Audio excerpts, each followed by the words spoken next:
ज्ञान में एक भाई और बहन चलते थे, लेकिन आप समझ सकते हैं कि माया किसी समय किसी को भी अपने अधीन कर सकती है।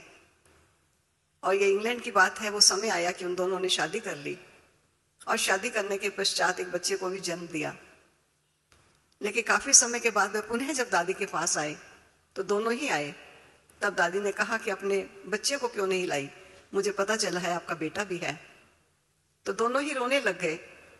दादी ने कहा क्यों, क्या बात है, रो क्यों रहे हो?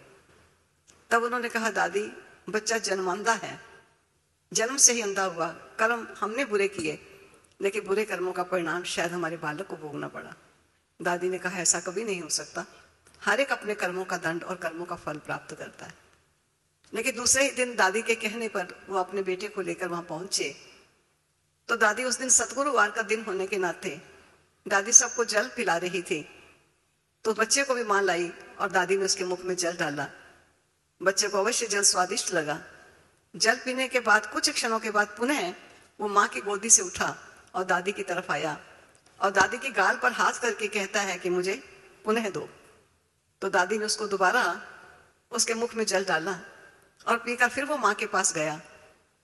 तब दादी ने उसकी माँ से कहा कि तुम कहती हो ये अंधा है, अगर अंधा है तो इसे कैसे पता कि मैंने ही ये जल पिलाया है और मुझे ही गाल पर हाथ लगाकर इशारा करके ये मेरे से पुनः जल मांगता है और जल पीने के पश्चात वो फिर तुम्हारे पास चला आया है।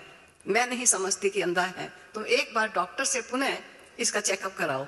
तो फिर रोने लगी कि डॉक्टर ने हमें लिखत में दे दिया, क्योंकि 3 ऑपरेशन भी इसके हो चुके हैं, लेकिन लिखत में दे दिया कि बच्चा अंधा है, अब हम कैसे उसके पास जाएं। तो दादी के आग्रह करने पर वे पुनः डॉक्टर के पास पहुंचे। उसने कहा जबकि सर्टिफिकेट दे दिया अंधा है फिर क्यों लाए? कहा हमारे बड़ों ने कहा है कि एक बार चेक करो। और डॉक्टर ने जो ही देखा तो डॉक्टर ने कहा कि कल तक ये अंधा था, लेकिन आज ये अंधा नहीं है।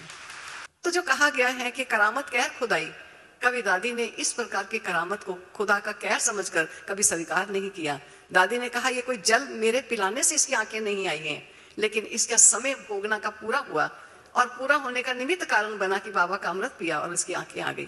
तो इस प्रकार दादी हर बात में कहीं महिमा स्वीकार ना हो जाए और सदा ही बाबा के गुणगान गाती रही।